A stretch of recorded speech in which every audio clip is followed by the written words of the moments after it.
Good afternoon. Hello, for those of you who are in a different time zone. And if you could just type 111 if you can hear me. In case you've landed here and you're not sure where you are or what you're doing here, I'm Lynn. And this is a Learn English Network session called Talk to the Hand. We're actually continuing this week from last week. So if you do get completely lost, feel free to watch the recording on YouTube. And this will be recorded too. Just be aware. Streaming has arrived on the network. We're streaming everything, but this one will be put live on YouTube.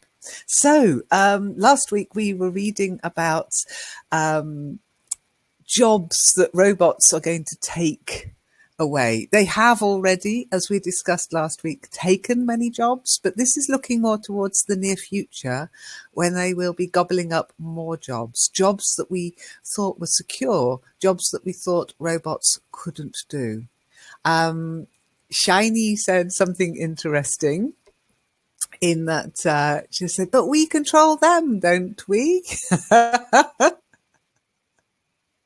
And yes, we kind of control them, but we don't control what other people do with them. I think that's key. At the moment, we do have the finger that we can use to switch them on or off, but we can't tell other people how to use them. Not at the moment. And so when you lose your job to a robot, you don't really get to say, but that's not fair. He's a robot and I'm a human with family and children and a house and a mortgage and debts. It's an issue. Monique, are they going to take over the world? That's not today's question. But from today's reading, we can make an informed decision. Hello, Science. Nice to see you. So let me just see who's in the room. I'll give you a personal hello. Let's have a look. So Eleanor, hello. Shiny, hello again. And Rima and Monique. Science, hello. And welcome to, I think it's Hui. I'm not sure. Hui Din Mai. So thank you for the 111s, guys. It's always nice to know you can hear me. And I will be asking for you, of course, to come in and do the reading because I am a lazy so-and-so. You think there's a lazy student badge? I think there should be a lazy teacher badge. So please raise your hand to come and speak with me. Come and talk and come and read.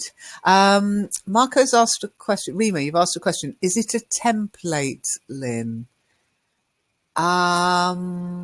Robot template or the text I posted? The text I posted isn't a template. It's something I'm building just to post at the beginning of every session. It answers a few questions I get during a session. Okay.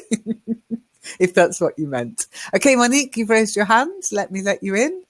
I'll let you in one at a time. Now, this is an article written by Shelley Palmer. That's a guy's name, by the way. The 5 jobs robots will take first. That's what we're reading. I will give you, again, the link to the article once we've finished reading it. And maybe once you've finished reading it, you could leave a comment as well. You will have to be on LinkedIn to actually post the comment, I'm afraid. Sorry. If you're not on LinkedIn, don't worry about it. But if you are on LinkedIn, it's always worth talking to these authors and article writers. And that's why I like to give you the links. Hello, Monique. Can you hear me? Can I hear you? Yes, I can hear you. Can you? I can hear you too. Okay. Excellent. Marco, I'm inviting you next. Just to recap, can you remember which... sorry, Monique, you're first in the room. You're it. Okay. Can you remember which jobs were in danger last week from what we read last week? We talked about white collar jobs. Yep. That was one of them, and teachers, of course. And it reminds me you. Yeah, let's not forget the teachers, hey? Yeah. Why is it everybody remembers that one? I wonder. Exactly. And what else? my gosh, I can't recall. Uh, Help! I need some help. That's okay. There was a Yeah, lot about middle management. As you've mentioned teachers, I think I'm going editors. to throw middle Yeah, management back at you. or editors or something like that. Yeah, or Editors and yeah. writers, yeah, report writers specifically now, but also the more creative side, the journalists and editors and authors. Hello, Marco, Rima, can you hear me? Can I hear you? Hello, hello. Hello, hello. Great, it's working. Can you add anything to Monique's list? There was one other um, profession that was singled out. I wasn't checking my preferences to start this. Okay. I mean, Don't worry, don't worry, don't worry. Okay, Eleanor's hand is up too. So, Eleanor, I'm inviting you into. Okay. So, generally, just a little rundown, very general. Middle management, teachers, salespeople. If you remember the salespeople's jobs, traditionally, human contact is important in sales, but a lot of the automated processes. Nowadays, you get what looks like really personalized emails, like they're your best buddy.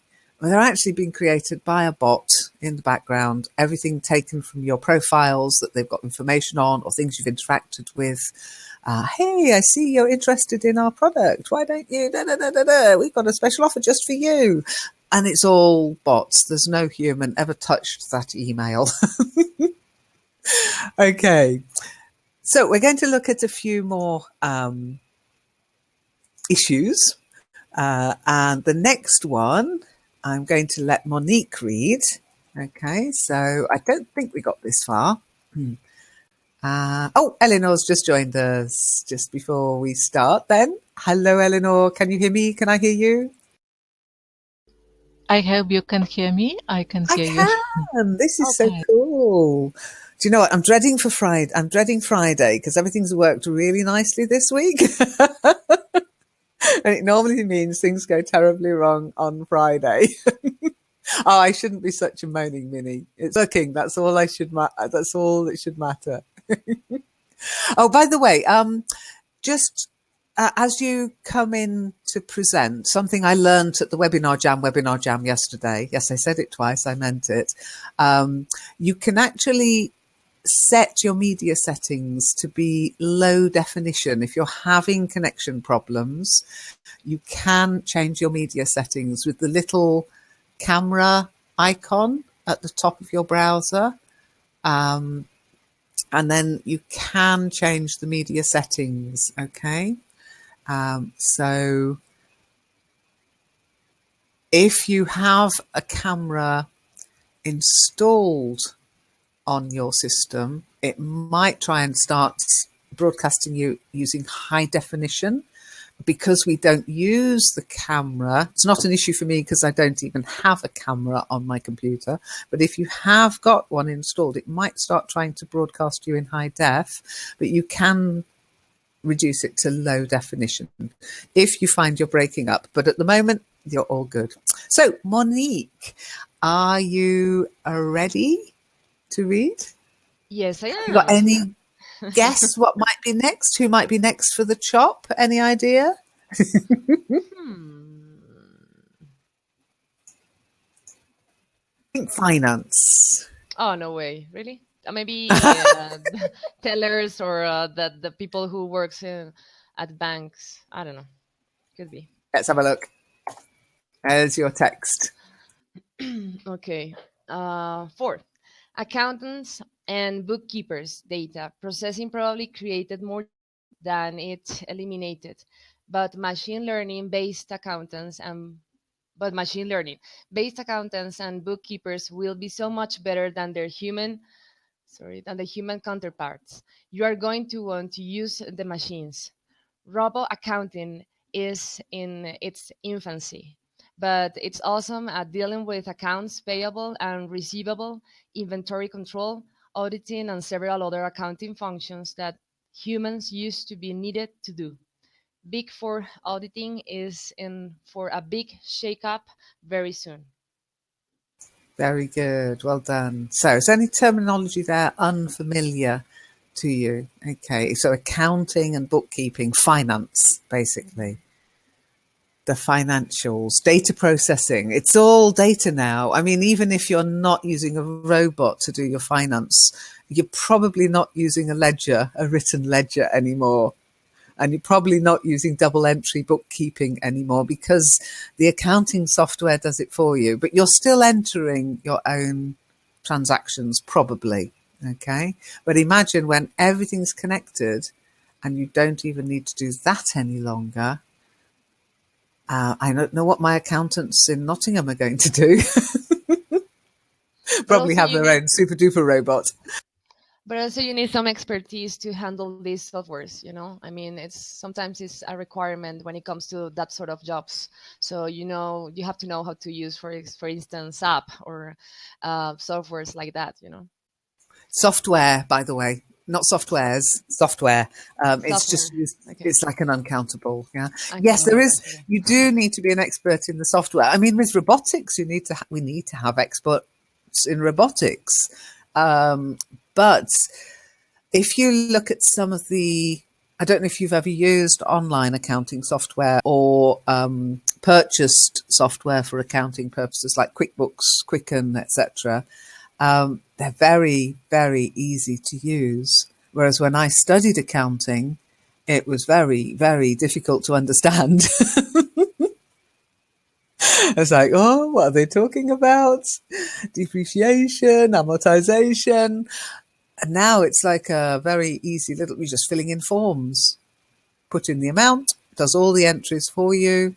It will even give you advice on where it should go, what kind of record it is, whether you can claim tax against it or not.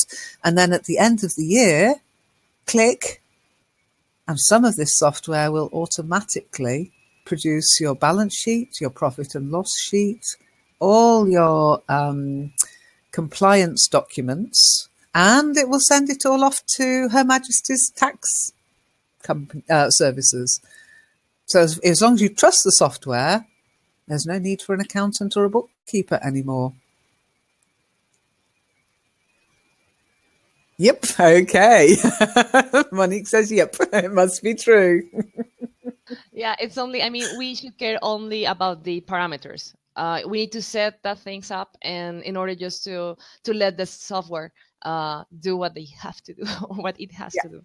And it makes auditing it's so much easier auditing because everything's in the system. I mean, honestly, the network's not difficult to run, but yes, we have expenses and we have income from advertising and we have to make sure everything balances and that we know where the money's gone. But we do not deal in cash at all. Talk about the cashless society. We're in it. I don't think I've ever spent cash on the net. It's all online. Everything's on, all our transactions online. We buy articles online. We publish online. We pay everything online. Software, hardware, everything purchased and bought for and paid for online. Crazy world, like you said. And as I say, the accounts payable, accounts receivable, inventory control. Do you know what it means by inventory control?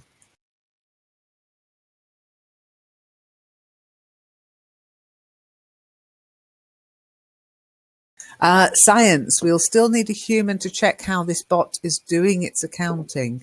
I would agree with you, except at the moment, all accounts that are being done by humans are actually being checked by robots. If the robot then throws up a query or finds a discrepancy, then a human gets involved. But it's like sorting the mail at the post office. It's all done by machines now. And the only time a human gets involved is if something goes wrong. We're doomed. Sorry, science. We're doomed. So inventory control. Does everybody know what I mean by inventory? What kind of inventory do you think the network has?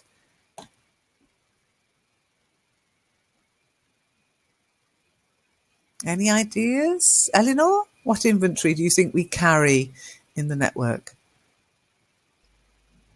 Inventory in the network. Hmm. I don't know. No, that's because we don't Maybe. have any. Ah, you see. No, Yeah, I'm data not a maybe, complete Monique. dummy. No, I'm that's happy to hear. that was a trick question. No, we don't have it. We don't hold inventory. I don't book things in and out. Maybe I don't know. Students, can you be inventory? No. You come and go as you want. I've no idea where you are. I don't keep records of you. So we don't carry inventory. But a lot of. What about Amazon? What inventory do you think Amazon has? Monique. Amazon, I mean, they sell items, so we are talking about products in general. So Yeah. every sale is just an exit, or if they are, I don't know, acquiring something, so it's an entry. So it's all about Yeah. the inventory. Uh, They yeah, need to know what they've got in stock. And if you notice, if you go to Amazon and you order the wrong thing, you will get an out of stock notice. And that's because that's not a human. No human has touched that data. It's booked in, usually using barcodes and Q codes, etc. It goes onto the computer system. People order it. It's booked out. And the system knows when it's run out and it's out of stock. And it reorders everything either before it runs out of stock or just after it runs out of stock. I don't know. But sometimes I order something and it's out of stock. Not everything is inventory though. Anything that's Like on data the trade. shelf. Yeah, exactly. What's on the shelves? The Oh, okay. physical products, that's inventory. So you book inventory in, you book inventory out. Now, again, once upon a time, I worked in stock control once. It was one of my first jobs, and I had to use this indexing card system and a biro, a red pen, a blue pen, a black pen, a green pen. I can't remember. It was different coloured pens. And on this Cardex system, I would know what parts we had and what parts we needed to order and what parts. And it was all done by me as a human being. I very much doubt if that company, they're still there, but I doubt if they're using a little human being in the stock control room any longer. And we used to have to do stock checks to count to see if everything was there. I guess they're probably still doing that in Amazon because things can walk, of course, whenever human beings are involved. And there's another benefit for robots. Robots tend not to steal. Remember when we were talking about shoplifting? Some of the worst shoplifters are the actual people working in the shop. Well, robots don't kind of go, oh, I like that pair of shoes. I think I'll have that. Oh, this is an interesting book. I'll read it later. I'll pop it in my pocket. So, hello, Hugh. I know you're a newbie. Yeah, well done. Send me a private message. Let me know who you are on the forum, and I'll send you some instructions. Okay. If you've just come across here from Google Plus, you do need to be a member of the forum to come into the call, but you are more than welcome to stay and listen and interact in the session. Okay. But to join us and talk and read, you'll have to let me know who you are in the forum. Okay. Hopefully one day I'll have somebody volunteer to do this for me, but at the moment you're stuck with me. So it takes a bit of time, but eventually we get to know each other and it works as it did for Monique, Eleanor and Rima. Okay. Any questions about that text before we move on to another one?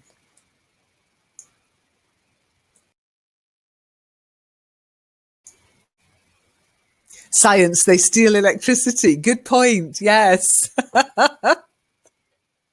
I guess that's their pay, actually. That's the wages are electricity. We feed them electricity. Our wages are money. Keeps us going. We buy food with it. That keeps us going. And I guess robots, the wages are power.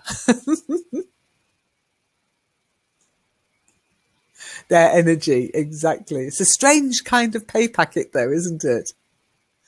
So, any guess? Let me see, who was the next one in? I think it was Rima. Rima, any guesses as to who is next for the chop? By the way, when I say for the chop, it means to lose their job. If To you're become for the chop, redundant. Okay. yeah, exactly. If you're for the chop, you hear that at work, it's not good news. Chop doesn't sound good anyway. Oh, it does. Okay. If lamb chops, yummy. Oh, Don't talk okay. to me about lamb chop. But I can't talk about lamb chops. I'm not eating meat at the moment. Is this chop as a verb? To You are chop can next be a one. verb. A chop can also be a noun. Remember, verbs and nouns sometimes sound very similar, but they have different meanings. But yes, to chop, But chop here wood. is a verb. It's a verb, yes. For the chop, Okay. though, no, it's the noun. I'm for the chop. As soon as you hear Ah, an for the article, chop. Okay, okay. yeah. As soon as you hear an article, you know you're talking about a noun. Yeah. Or to And we be always say chopped. the To chop. be chopped. Yeah. To be chopped is a verb. That's to But chop can something. we say to be chopped? What is next to be chopped? Could we say? Oh, I see. No, we would actually say because it's more of an idiom, so we'd more likely say, okay, what's next for the chop? What are we going to chop next? Maybe, but really, it's idiomatic. So we'd say, what's next? Oh, Who's okay. next for the chop? Okay, okay. Okay. I maybe because for me maybe it's easier. Uh, I don't know what's the precise definition of this trade. I think it's trade, like maybe storekeeper or something like it, who works in a kind of storage, who is doing a storage business. For instance, who manipulate with good like with some food or something like it, where it's like I don't know how it's Well, or for mineral storekeeper, water. warehouse Storekeep manager. Yeah. maybe there because robots can their dates are expired dates are very important there to don't allow some good to be expired because you can throw away that food because no you can Yeah, it's not good. the people who are in charge of things like that, we tend to call them pickers. They take things off the shelf and put them on the shelf. Sometimes you see them in supermarkets, especially going around with a little machine, and the machine will tell them if there are any out-of-date products on the shelves. But a robot would know, well, a robotic system, a warehousing system, it knows what products are about to be out of date or to expire. And then it will pick them off the shelves and put them on a special shelf with a big yellow label, reduced. Yes, yes, because they can memorize Well, they don't dates. memorize anything. They don't have brains. They just have it programmed in them. And again, it's not even programmed. Once upon a time, there would be data entry clerks typing all this stuff in. Now it's just barcodes, barcodes, barcodes, which can be done by a robot. But that's not actually the job I've got next. Okay, Think okay. health. Think health. Doctors. Yep. So, Marco, your text coming up. Okay. 5 doctors or fifth. Doctors. This may be one of the only guaranteed positive outcomes of robots taking human jobs. The current world population of 7.3 billion is expected to reach 8.5 billion by 2030. 9.7 billion in 2050 and 11.2 billion in 2100 or 2100, I don't know.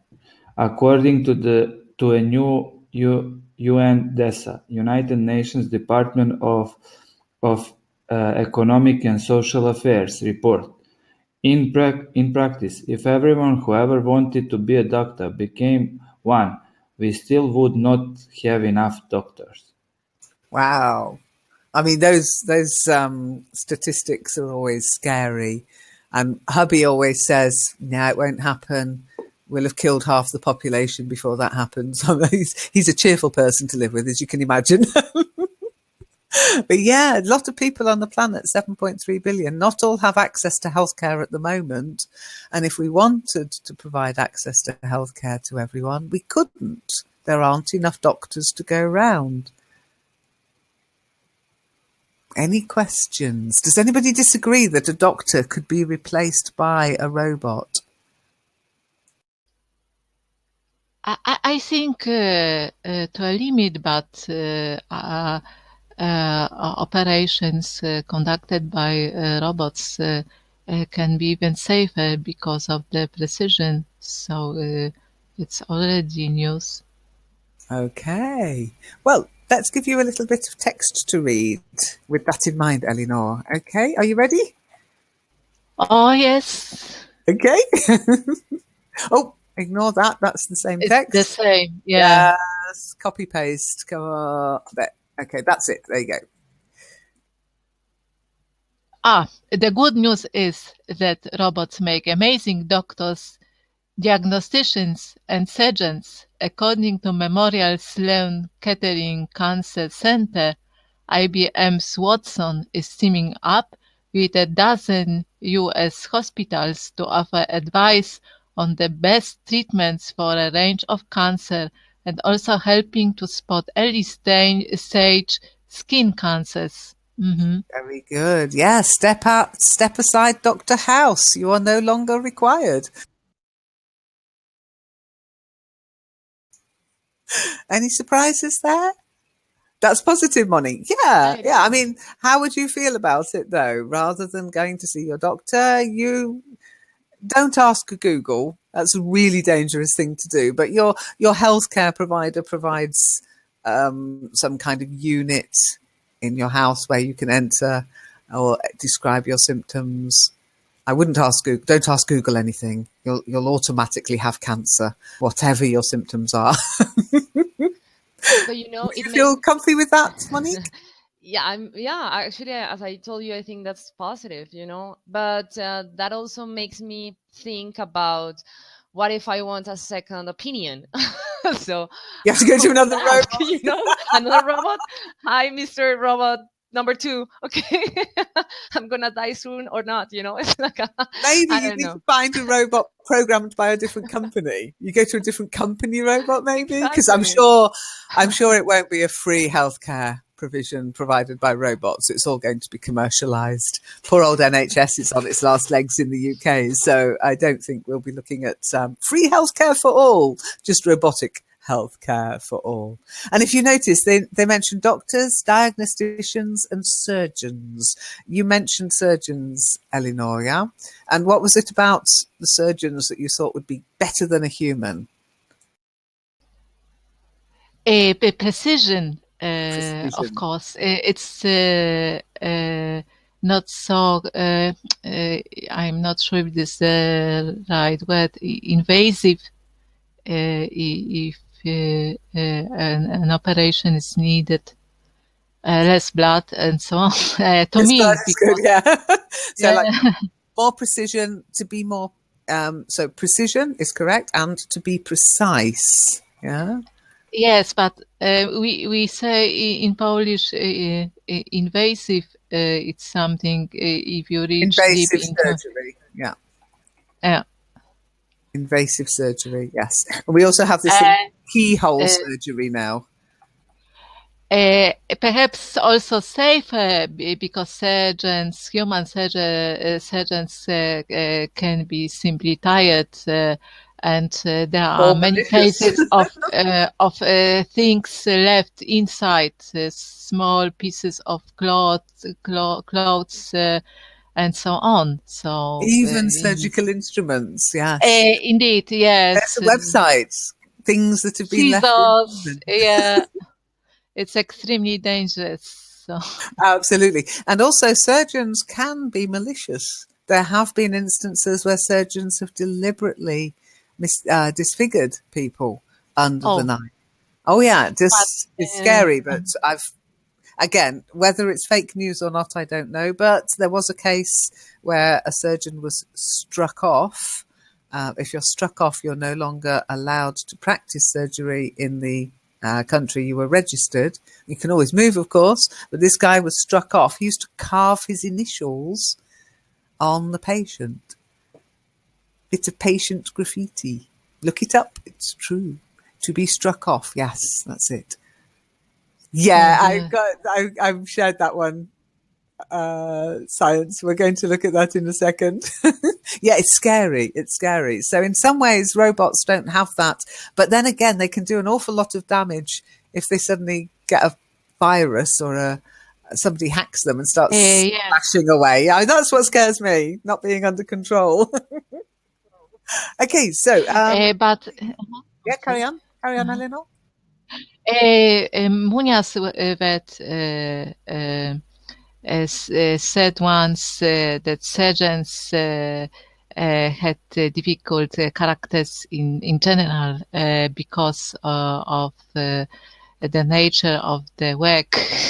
And he told us that his teacher had been an excellent specialist, but awfully cursing. It was really tough to learn with him. But it was a comment about one of famous Polish heart surgeons who was accused of corruption, but his case was very politically very unclear, and he was also famous for fierce reactions in general. So you can see. But of course, if you have a robot, the program may stop working properly, something like that. So I can see that. Yeah, as you said, as science quite rightly put forward, electricity is key. Batteries, electricity, power cut. I mean, there are some countries you really wouldn't want to be under the knife with a robot. If there's suddenly a bit of what do they call it, loading, then yeah, you'd think no, I think I'll stick with a human. At least they can switch a torch on if the lights go out. Okay, Monique, a little bit about the precision required by robots and a couple of other why this writer is very positive about this. Maybe they've been under the knife. There you go. Here's your text. Okay. And ultra precise robot surgeons are currently used for everything from knee replacement surgery to vision correction. This trend is continuing at an incredible pace. I'm not sure how RoboDoc bedside manner will be, but you could program a be warm and fuzzy algorithm and the RoboDoc would act warm and fuzzy. Maybe I can get someone to program my human doctors with a warm and fuzzy algorithm. Very good. Do you know what it means by woman? What do we call the way doctors should behave with humans? We've got a special term for it. Any ideas? How doctors should interact with humans? Can't teach it either. I mean, they try to teach it, but some doctors are quite cold and they seem heartless, and it's not what you want. That's kind of not what you want when you're ill or you're feeling vulnerable and they're going to deliver bad news. You've got cancer. You know, it's like, okay, could you not have broken that a little bit nicer? Warm and fuzzy. Do you know what it's called? A special term? Bedside manner. Have you heard of that? No, I haven't. Yeah, okay. Bedside manner is literally for doctors and for surgeons. It's how you deal with patients. The idea being that they're not well, so they're in bed. But it's also how you deal with consulting, breaking bad news, hand-holding, just not being cold and okay, you might have told the 50th person today, but it's the first time they've heard it. So you have to treat each person individually and with compassion and a good bedside manner. If you Google it, you'll find there are actually training programs to help doctors develop a good bedside manner. What's more important, knowledge or a good bedside manner? probably knowledge, but a good bedside manner is also important when dealing with humans. Okay. Monique, they can kill people faster. You mean the robo-surgeons? Not the real doctors. I mean, Oh, the when they real don't have doctors, that, okay. yeah, when they don't have that bedside manner. I mean, if someone, I mean, if they don't know how to say some things, or they are really straightforward, like, okay, you are gonna die. Yeah, next. I Yeah, mean, you need okay. compassion, like, or a bit of sympathy, or but it happens, and that's the Yeah. question about doctors, because, and I've asked sometimes, how do you deal with that? It's like yeah, you are surrounded sometimes with deaths and people suffering, but I got the feeling that you get used to that, somehow, and that makes me feel like, oh my gosh, it's part of the dehumanization of someone. But anyway. Yeah, I guess they've got to protect themselves from delivering them and not get too involved. But you also have to understand that you're dealing with a human being. And I mean, I'm very concerned. Sometimes I even talk to my computer if I have to open it. Oh, I'm sorry, I'm going to have a look inside. I'd be a terrible doctor. I'd be awful. I'd cry when I was delivering bad news. Teachers need it when they tell the students they're good exam marks. Yes, maybe. Oh, let's not get onto exam marking. That's all done by robots now. That's all done automatically, mechanically anyway. That's why all you get is a pencil and a load of boxes to tick. It's only when you write an essay or have a spoken exam that you get humans involved. That's why we like multiple choice, and we don't like open questions in exams any longer. Okay, so next text. Marco, Rima, are you ready? Okay, Some more okay. questions? Okay, here you go. But very few jobs are safe during the Obama administration. A report of the president was published which included a very dire prediction. There is an 83% chance that workers who earn $20 an hour or less could have their jobs replaced by robots in the next few years. Those in the $40 an hour pay range face a 31% chance of having their jobs taken over by the machines. Clearly, the robots are coming. The robots are coming! The robots are coming! Winter is coming. Yeah, sorry. The first bit of that, but very few jobs are safe. That was the title. I should have put a little dash there, and then during. It shouldn't have read, but very few jobs are safe during the Obama administration. I'm so sorry, Mr. Ex-President Obama. That's not how it should have read. It should have been, but very few jobs are safe.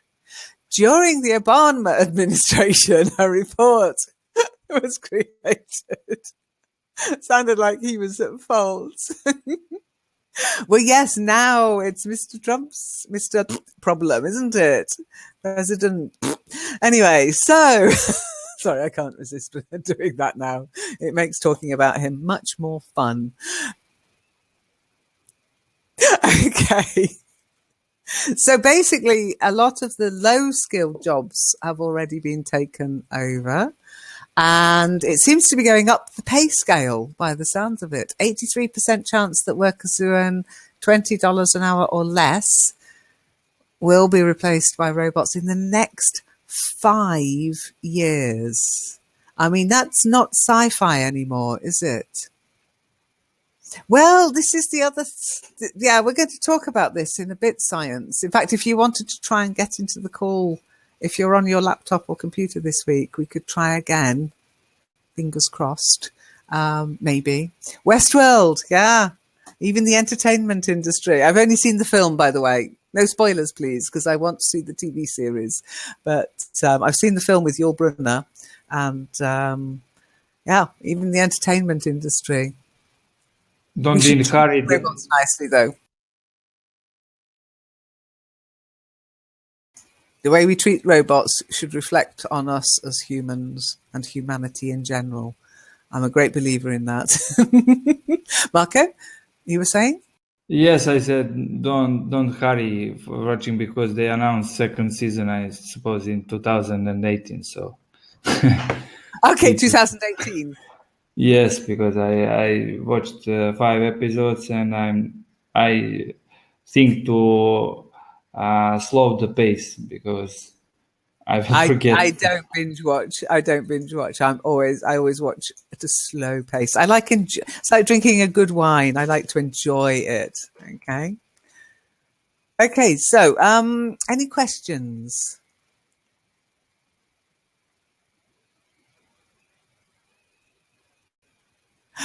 Binge with an E. Otherwise, you like watching Bing Crosby. I love Bing watching. binge watching. Okay. That's it. Well done. I love binge watching.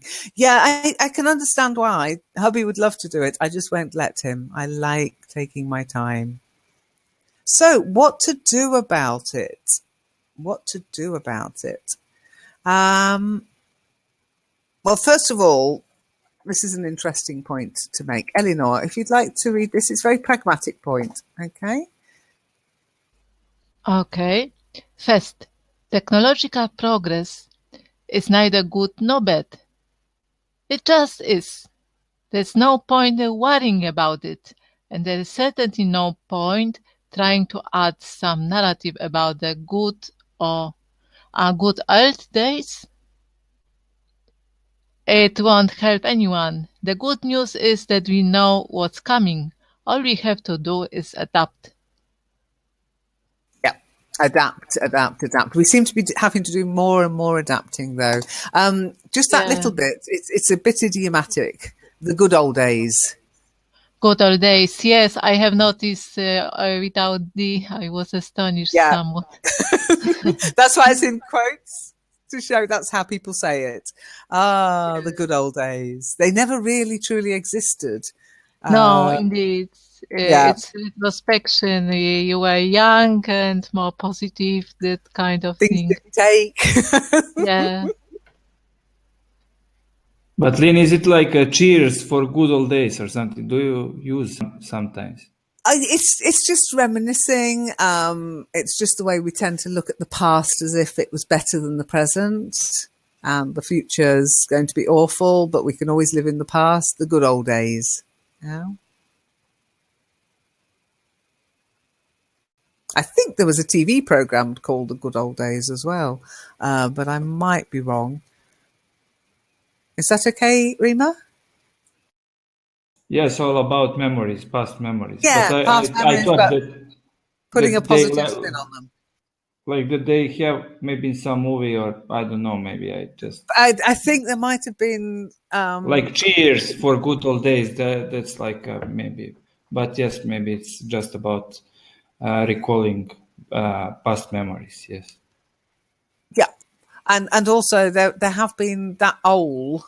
Okay, the old owl with the apostrophe to show there's a letter missing is often used in spoken English. The old curiosity shop. There was definitely a song, and it's a very dangerous thing. The good old days, because it's like glamorizing the past. It's trying to take people back to a time that didn't exist, and often politicians use this. You know, let's go back to the past. Things were better then, and you can't. You can't. Just looking the good old days TV show, see if it did exist. Yeah, BBC television show. There you go. The old Bull and Bush, the good old days. Okay. Of course, being the BBC, it was the good old days, but that's where I've heard of it from. But way before my time, of course. You can find it on YouTube. The sort of thing my mother used to watch. Ah, not the good old days at all. Yes, living in the past, absolutely. Oh, Marco has left. Rima's left the room. Rima's joined the room. Welcome back, Rima. I haven't done anything, but Okay, you must have had a blip. robots. The robots. The Robots robots. did it. Yeah. Okay, so Monique, if you would Yeah. like to give us a little bit of help with what we're going to do to Okay. What are we going to do? Okay. Adapting to this change is going to require us to understand how man machine partnerships are going to evolve. This is tricky, but not impossible. We know that machine learning is going to be used to automate many, if not most, low level cognitive tasks. Our goal is to use our high level cognitive ability to anticipate what parts of our work will be fully automated and what parts of our work will be so hard for machines to do that man machine partnership is the most practical approach. very good. So again, adapt. Yeah, that's me. Man-machine partnerships. I think it's what they're saying is there's nothing we can do about this because Shiny, again, you did say we've got the power, we've got the on-off switch, but only in respect of how we use the technology, not in how the technology is going to affect us, unless we go out like the Luddites used to do. Does everybody remember the Luddites? We did talk about them in previous session. Yes, they distracted machines by design because it was a kind of danger for them. The replacements. Yeah, They exactly. wanted Exactly to the get same as rid of we're them. facing now. Exactly the same thing that we're facing now. The Luddites faced in the past. The machines were replacing their jobs. Threshing machines replacing farming jobs. Ploughing machines replacing ploughmen's jobs. Um, Weaving machinery replacing the weavers. Cottage industry we talked about on Friday in Kitely. The old cottage industry is dying. And so this has been going on, the man-machine battle for centuries. This person saying we need to accept it. Do we? I don't know. A bit of technical hacking, maybe. We'll soon go back to our doctor once a few machines have run amok. I don't know. I'm not saying that's what people will do or should do, but I can see it happening. Um,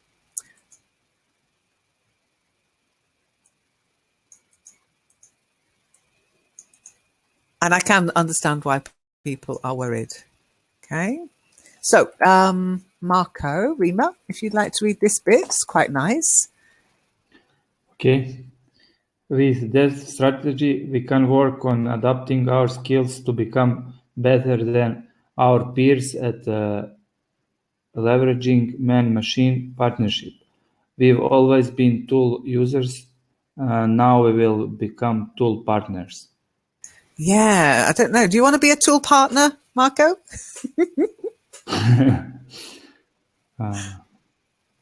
Better tool user. Okay. Okay, why not? I don't know. You become an extension. I mean, in some ways, we're already an extension of the machine, aren't we? Where are we sitting? What are we using? What are we doing? Tippy tappy typing on a computer. Yeah, well, it's already a partnership. Monique doesn't want to. Why not, Monique? I don't know. I don't want to be the one in charge, but I don't want to be a tool partner. Just that. So you want to be able to tell the machine what to do. You don't Exactly, want it because telling you what to do. What do you exactly, yeah. do when your phone beeps? When your phone rings, what do you do? I watch my phone. Yeah. Or What do you do my, when it goes? It's got low battery. I have to connect it just to charge it. Yeah. Yeah. You're already working for the Oh machines, my Monique. gosh, yeah. You there you have it.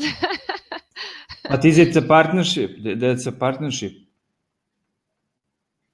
It is if you unplug it.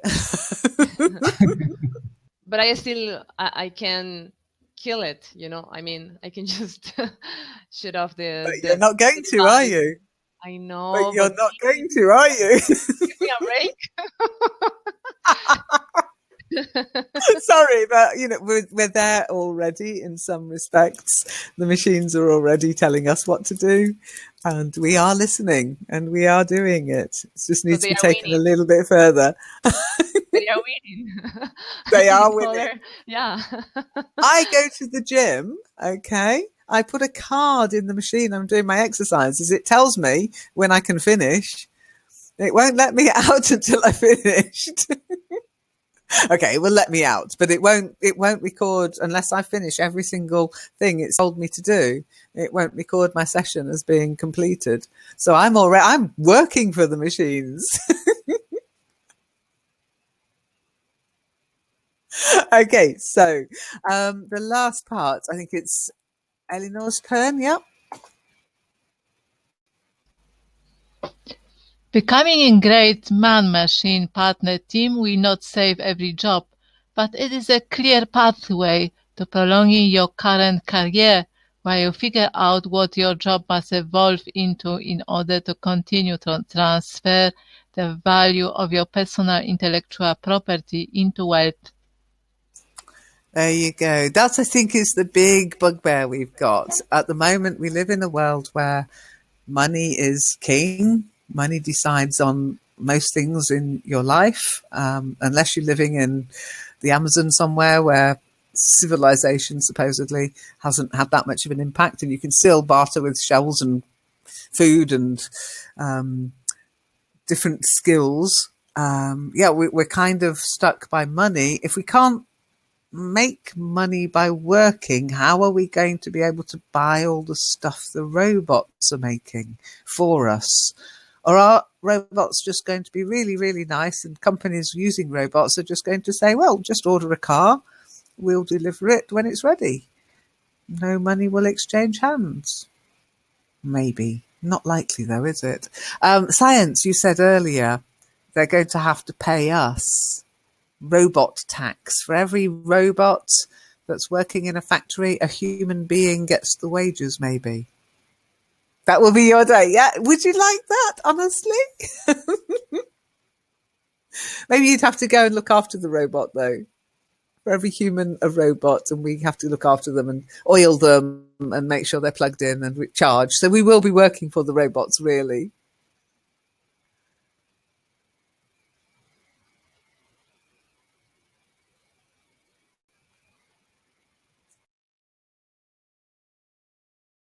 Has anybody here ever felt that they are a robot?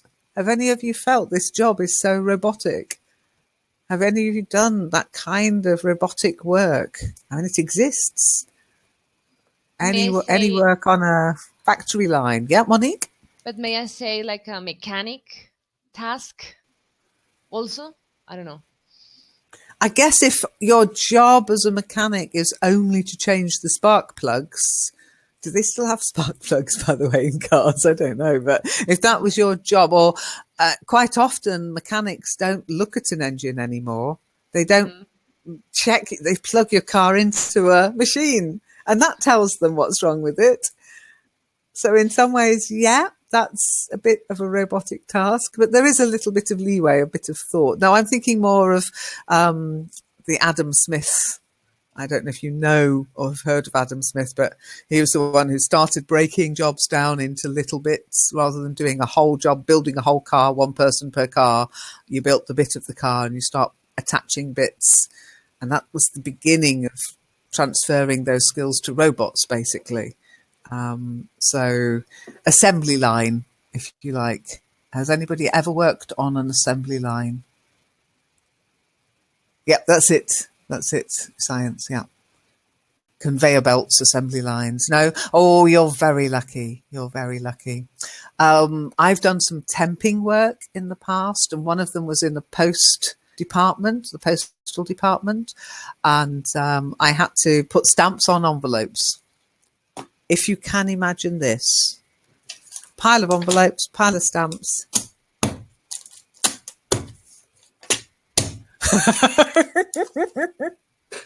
I was the robot. Very boring, Monique. Didn't last long. But it paid me. But a robot can do that now. In fact, in the sorting offices in most large organizations now, it's all done by machine. Hell no. Yeah, sometimes you don't have the choice. You want to eat. So what do you think the solution is? Have we got to adapt? Will we be able to escape this technological revolution in any way, shape or form? What are your thoughts, guys? I think that we won't escape from technology and the new breakthroughs. I think it's inevitable. I mean, we will have to deal with that. But the problem goes to those without education. When you cannot educate people or train people to do something like that, that would. I mean, I think that the problem would be for that people, or yeah. So it's complicated. I mean, because we can learn, we can study more, or we can just specialize on that in that new fields. But what about those who cannot? So I think that would be a little bit tricky. Yeah, I mean, already robots are taking over jobs which have been traditionally done by what we call low skill workers.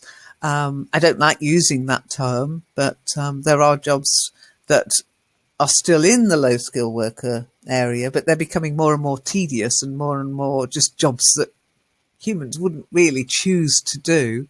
So maybe, to me, that's the job the robot should be doing, cleaning the bins out, emptying the bins. That's a job a robot should do. Cleaning the house, that's the job a robot should do. But no, they're manufacturing nice things and painting cars and assembling things. And to me, that's a job that a human could do. Heavy lifting jobs robots should do. Dangerous jobs like going to investigate what's down at the bottom of a volcano. That's the job you should give to a robot. Not creative jobs, not writing, not jobs that people like doing. Rima? But yes, as the Eleanor said, they are more precise than Are we they are. though? Did you look at the link that science? Science, yes, Yeah. but I yes, shared as it you on said, Google Plus earlier. That yes, one. they It's can just be hard, but probably that that is some kind of they're just machine. They're playing according their scripts. Yes, if their programmers just put they will play it with no emotion, with no just according to what people have already done. So they're Oh yeah. just Well, have you heard of Gigo? Gigo? no. Garbage in, garbage out. And at the moment, that's what Okay. we're doing. I mean, if we program it right, not like that particular GIF, it's so funny, but it's only a doll. No baby was hurt in the making of that program, of that clip. But yeah, that's what could happen if somebody programs a robot in the wrong way. And robots at the moment aren't smart enough to override their programming. You program it, it will do it, whether it's right or wrong, no morality. However, what happens when the robots start programming themselves, which is where the AI comes in, the artificial intelligence, the machine learning? Then where do we stand?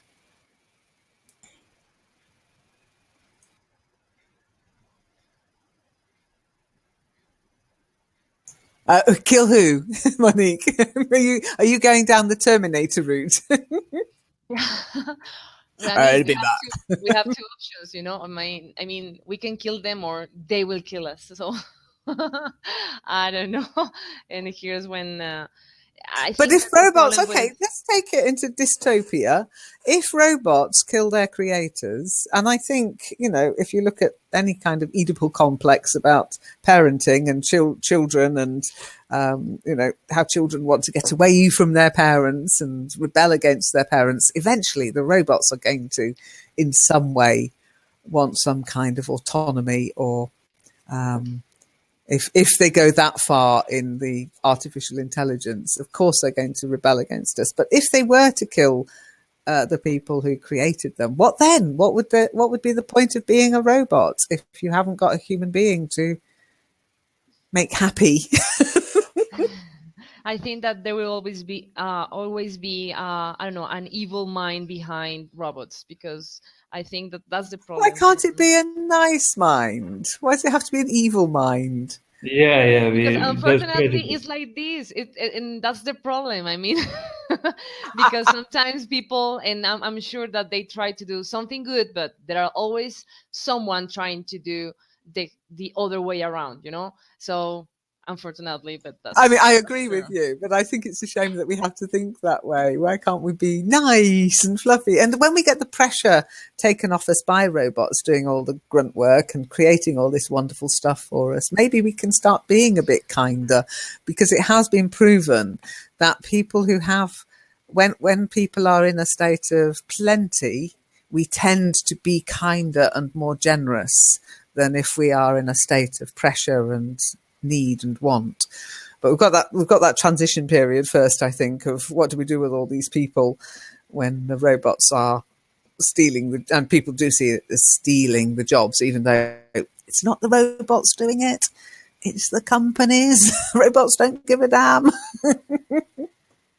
Okay, so I'm going to give you a video to watch. This is the guy who wrote the article on Fox on YouTube. So a little bit of homework. I'll put it on the forum as well. And it's just him talking about the 5 jobs. I hope you enjoyed the session. I hope you enjoyed the article. I'm not sure what we can do about it. As I say, we can decide we're not going to have a robot in our house and we're not going to use a robot, but you can only say that for so long until everybody's got a robot. And if you haven't got a robot, you don't eat. It's a bit like being off the internet. I'm not going to use the internet. I'm not going to get a television that's connected to the internet. It's a spying device until that's all you can get, or you have to do without a television or a smartphone or a robot. Okay, good. Our slaves, yes, science. We'll all have our own little mechanical slaves. Now, there's a series of books you might like, and I'm just trying to remember what the name of the first book in the series is.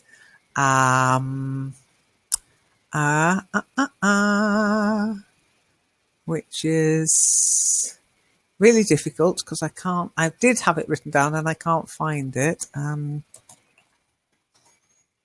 Okay. I'll know it when I see it. Bear with me. Sorry about this. It's sort of dystopian, but it's set in the past. Okay, yes. It's called the Alchemy. I can't say it. The Alchemy Wars. Okay. And the first one in the book is The Mechanical. And there's two trilogies. It's very, very good. It might change your mind about robots. It might make you think, no, we've got to stop making them now. But it's about when robots develop their own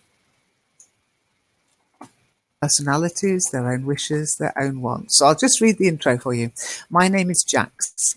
That's the name granted to me by my human masters. I'm a clacker, a mechanical man powered by alchemy. Armies of my kind have conquered the world and made the brasswork throne the sole superpower. I'm a faithful servant. I'm the ultimate fighting machine. I'm endowed with great strength and boundless stamina, but I'm beholden to the wishes of my human or is he? So if you do get a chance to read that, it's that trilogy. Really, really good. Really good. Recommend it. Okay, any questions before we finish?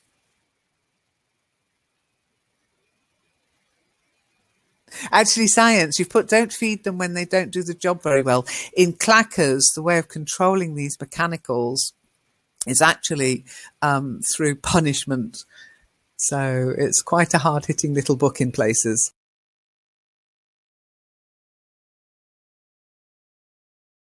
And let's face it, I mean, if we're going to build machines that are bigger, faster, stronger, and more powerful than us, then we should build them kind.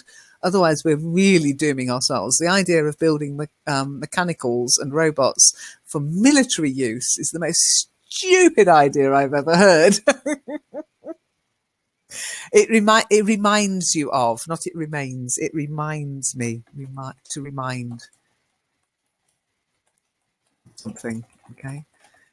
Yes, there's lots of books and films about robots taking over the world, destroying the world. Normally, it's very dystopian. It's very negative, but there are positive things that could come about, but only if we do the right things now. I think we've got a few choices ahead of us.